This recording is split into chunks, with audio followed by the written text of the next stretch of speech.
Hi friends, നമുക്കിന്നൊരു ബിരിയാണി ഉണ്ടാക്കി നോക്കാം. വളരെ സിമ്പിളും നമ്മളെ കുട്ടികൾക്കൊക്കെ കഴിക്കാൻ പറ്റുന്നതുമായിട്ടുള്ള വളരെ സിമ്പിളായിട്ടുള്ളൊരു ബിരിയാണിയാണ് നമ്മളിന്ന് ഉണ്ടാക്കുന്നത്. ഒരുപാട് മസാലാസൊന്നും ഇല്ലാതെ. അപ്പം നമുക്ക് റെഡിയാക്കാം. ഫസ്റ്റ് നമ്മൾ വെള്ളം വെച്ച് ഒരു പാത്രത്തിൽ അതിലേക്ക് നമ്മൾ ഉപ്പിട്ട് കൊടുത്തു. ഞാൻ ഓൾറെഡി ഉപ്പിട്ടതുകൊണ്ട് തന്നെ കുറച്ച് ഉപ്പാണ് ഇട്ടിട്ടുള്ളൂ.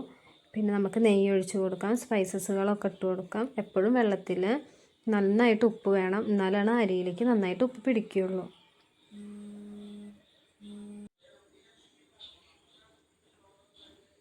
പിന്നെ നമുക്ക് അരി ഇട്ട് കൊടുക്കാം. വെള്ളം നന്നായി തിളച്ച് വന്നിട്ടുണ്ടെങ്കിൽ നമ്മൾ കുറച്ച് നേരം അരി വെള്ളത്തിലിട്ട് വെച്ചുള്ളതാണ്. അപ്പം നല്ലോണം വെള്ളമൊക്കെ തിളച്ച് വരുന്നുണ്ട്. അപ്പോൾ നമുക്ക് അതിലേക്ക് അരി ഇട്ട് കൊടുക്കാം. നമ്മൾ 1 കിലോ അരി വെച്ചിട്ടാണ് ബിരിയാണി ഉണ്ടാക്കുന്നത്. ഊറ്റിയെടുക്കുന്നത് കൊണ്ട് തന്നെ ഞാൻ കറക്റ്റായിട്ടൊരു വെള്ളത്തിൻ്റെ അളവ് ഇവിടെ പറയണില്ല. പിന്നെ നമുക്ക് അരിയൊക്കെ നന്നായി വെന്ത് വരുമ്പോൾ അതിലേക്ക് മല്ലിച്ചപ്പും പുതിനയിലും ഇട്ട് കൊടുക്കാം. നമുക്ക് അരിയൊക്കെ ചോറൊക്കെ നമുക്ക് ഊറ്റി വയ്ക്കാം. എന്നിട്ട് നെക്സ്റ്റ് നമുക്ക് മസാലയ്ക്ക് വേണ്ടിയിട്ടുള്ള സാധനങ്ങളൊക്കെ റെഡിയാക്കി എടുക്കാം. അപ്പോൾ ഇഞ്ചി, വെളുത്തുള്ളി, പച്ചമുളക്, നമ്മൾ സവാളയൊക്കെ കട്ട് ചെയ്ത് വയ്ക്കാം. അങ്ങനെ ഇഞ്ചി ഇട്ടിട്ട് നമുക്ക് പേസ്റ്റ് ആക്കാം. പിന്നെ നമ്മൾ ഒരു പാത്രം വെച്ച് അതിലേക്ക് നമുക്ക് ഓയിൽ ഒഴിച്ച് കൊടുക്കാം. പിന്നെ നമ്മൾ അരിഞ്ഞ് വെച്ച ഉള്ളി ഇട്ട് കൊടുക്കാം. നമ്മളൊരു 8 ഉള്ളിയാണ് എടുത്തിട്ടുള്ളത്. നന്നായിട്ട് നമുക്ക് വഴറ്റിയെടുക്കാം. വഴറ്റിയെടുക്കുമ്പോൾ പെട്ടെന്ന് വഴണ്ട് കിട്ടണം. നമുക്ക്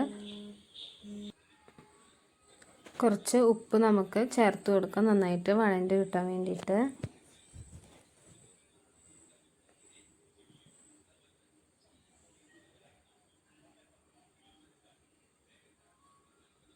അപ്പോൾ നമ്മൾ ഉപ്പ് ചേർത്തതിന് നമുക്ക് നന്നായിട്ട് വഴറ്റിയെടുക്കാം.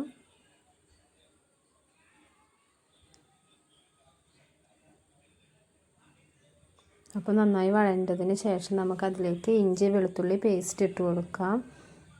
ഇഞ്ചിയും വെളുത്തുള്ളിയും പച്ചമുളകും കൂടി നമ്മൾ അടിച്ചെടുത്തിട്ടുള്ളതാണ്. നമ്മളൊരു 5-6 പച്ചമുളക് ഇട്ടിട്ടുള്ളൂ, നന്നായിട്ട് എരിവ് ചേർത്തിട്ടില്ല.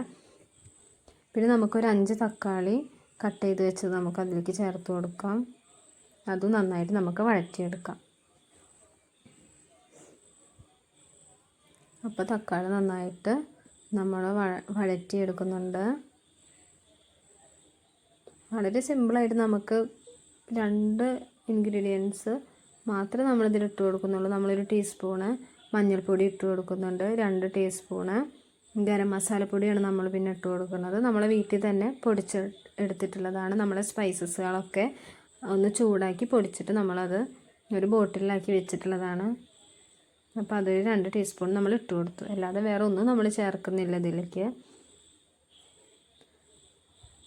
എന്നിട്ട് അതിൻ്റെ ഒരു പച്ചമണമൊക്കെ മാറി നന്നായിട്ട് ഉള്ളിയും തക്കാളിയൊക്കെ നന്നായി വഴണ്ട് വന്നതിന് ശേഷം നമ്മൾക്ക് കഴുകി വെച്ച ചിക്കൻ അതിലേക്ക് ഇട്ട് കൊടുക്കാം. നമ്മൾ 1 കിലോ ചിക്കനാണ് എടുത്തിട്ടുള്ളത്.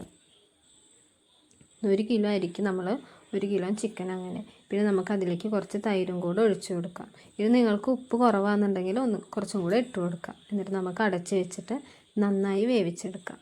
ഇനി വെന്ത് വന്നതിന് ശേഷം നമുക്കതിലേക്ക് നമ്മുടെ പുതിനയും മല്ലിച്ചപ്പും ഒക്കെ ഇട്ട് കൊടുക്കാം. എന്നിട്ട് കുറച്ച് വേപ്പില കൂടി നമുക്ക് ഇട്ട് കൊടുക്കാം.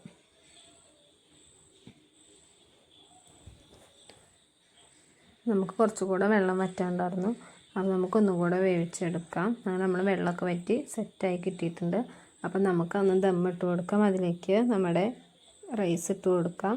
ഇനി നമുക്ക് നെയ്യൊക്കെ ഒഴിച്ച് മല്ലിച്ചപ്പ്, പുതിന, ഉണക്കമുന്തിരി, കാഷ്യൂനട്ടൊക്കെ ഇട്ടിട്ട് നമുക്ക് ഒന്ന് അടച്ച് വെച്ചിട്ട് ഒരു 5-10 മിനിറ്റ് നമ്മൾ കുറച്ച് കനൽ നമുക്ക് അതിൻ്റെ മുകളിലേക്ക് ഇടാം.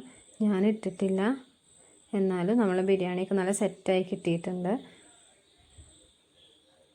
വളരെ അധികം മസാലാസൊന്നും ഇല്ലാതെ എന്നാലും കഴിക്കാൻ നല്ല സൂപ്പറായിട്ടുള്ള നല്ല ടേസ്റ്റി ആയിട്ടുള്ള ബിരിയാണിയാണ്. അപ്പോൾ എല്ലാവരും ഒന്ന് ട്രൈ ചെയ്ത് നോക്കും. ഒരുപാട് ഇൻഗ്രീഡിയൻസും നമ്മളിതിലേക്ക് എടുത്തിട്ടില്ല. നമ്മൾ ആകെ ഒരു മസാലപ്പൊടിയും മഞ്ഞൾപ്പൊടിയും മാത്രമേ എടുത്തിട്ടുള്ളൂ. അപ്പോൾ എല്ലാവരും ഒന്ന് ഉണ്ടാക്കി നോക്കുക, എന്നിട്ട് അഭിപ്രായം പറയുക. അപ്പോൾ നമ്മളെ ചാനൽ സബ്സ്ക്രൈബ് ചെയ്യാനും കമൻറ്റ് ചെയ്യാനും ലൈക്ക് ചെയ്യാനും ആരും മറക്കരുത്. അപ്പോൾ ഇതുപോലുള്ള വീഡിയോസുമായിട്ട് നമുക്ക് ഇനിയും കാണാം. അപ്പോൾ എല്ലാവരും ട്രൈ ചെയ്തിട്ട് അഭിപ്രായങ്ങളൊക്കെ പറയുക. അതുവരെ ബായ്.